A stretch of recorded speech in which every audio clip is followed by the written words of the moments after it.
সহিহ মুসলিমে আছে, মান সাতারা মুসলিমান সাতারাল্লাহু ফিদ দুনিয়া ওয়াল আখিরা।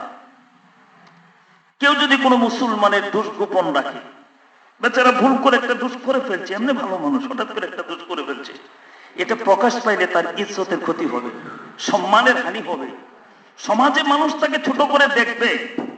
এই চিন্তা করে আপনি তার দোষটা কি করলেন, গোপন করলেন, দোয়া করলেন, আল্লাহ এই ভাইটা ভালো মানুষ হঠাৎ করে একটা দোষ করে ফেলছে, আল্লাহ তুমি তাকে মাফ করে দাও, এই দোষ যেন আর না করে তাকে তাওবাতুন নাসুহ নসিব করো।